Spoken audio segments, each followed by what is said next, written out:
నమస్తే, welcome to Ajay media. ఈరోజు మనతో పాటు స్టూడియోలో ఉంది సీనియర్ జర్నలిస్ట్ ఇమంది రామారావు గారు. నమస్కారం అండి. నమస్తే బాబు. జయలలిత గారు ఈయన మీద మనసు పడ్డారని వార్తలు వచ్చేసారా? అవి ఎంతవరకు నిజం? నిజం అండి. మనసు పడడం కాదు, వాళ్ళిద్దరు కూడా సహజీవనం కూడా చేశారండి.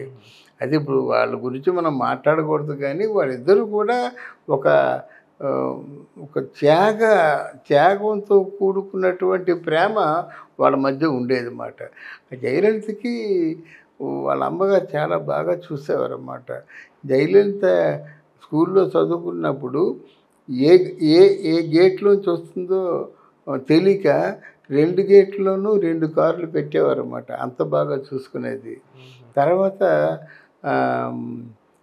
మద్రాసులో పోష్ ఏరియా, అది పోయస్ గార్డెన్ అంటారన్నమాట.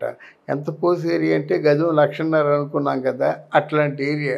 అక్కడ ఇల్లు ఎవరికి ఉంది? మన రజనీకాంత్ ఇల్లు ఉంది.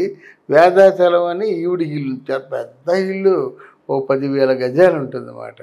పెద్ద అంటే ఆల్మోస్ట్ వాళ్ళు 2 ఎకరాల్లో ఇల్లు కట్టుకున్నారు వాళ్ళు. 2 ఎకరాల్లో వేదాచలం అని ఇల్లు అన్నమాట.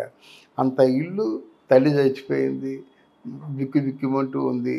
అప్పుడు ఈయనతో స్నేహం, ఇది మన డాక్టర్ బాబు సినిమా అన్నమాట. తల్లి చచ్చిపోయింది కదా, ఉక్కిరి బిక్కిరి అయిపోయింది, తట్టుకోలేకపోయింది, ఎవరు లేరు. అప్పుడు శోభన్ బాబు కొంచెం ఆవిడ మనస్సు తెలిసి ఆవిడ మళ్ళీ మనిషి అయ్యేలా చేశాడు. తర్వాత జయలలితకి సెన్స్ ఆఫ్ హ్యూమర్ ఎక్కువ నవ్వుతుండేది అన్నమాట. అలా తిరిగి నవ్వుకునేలా చేశాడన్నమాట.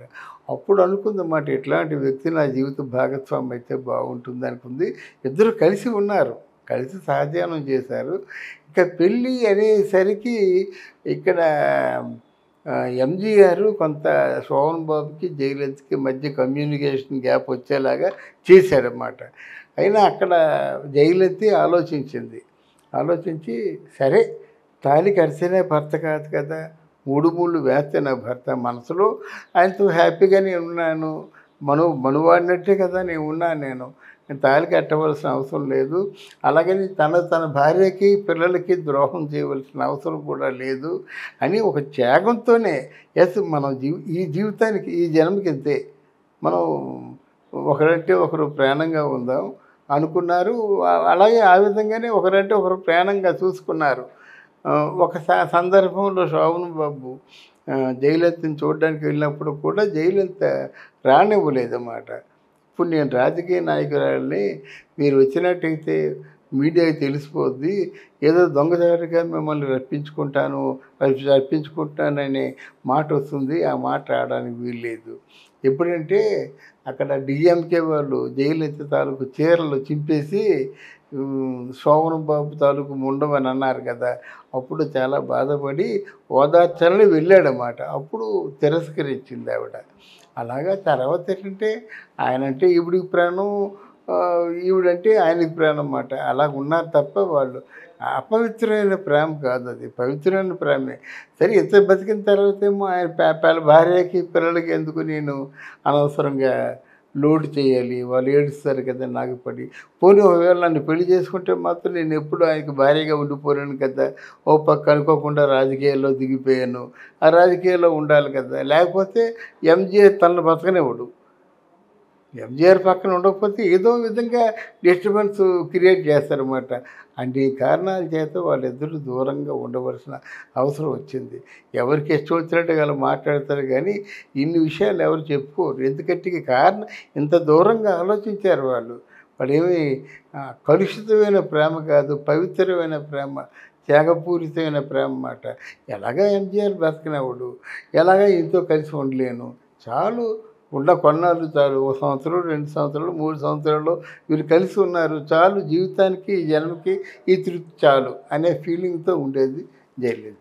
శోభన్ బాబు గారు పిల్లలు ఇండస్ట్రీ వైపు రాలేదు ఎందుకన్నా సార్? ఇప్పుడు ప్రాపర్టీ మామూలు ప్రాపర్టీ కాదండి, is the richest person in south India అన్నమాట. మామూలు ప్రాపర్టీ ఆయన దగ్గర 40 మంది మేనేజర్లు పనిచేస్తున్నారట. ప్రాపర్టీని చూడడానికి అది ఒక్కడు కాదు కదా, 40 మంది మేనేజర్లు పనిచేస్తున్నారు.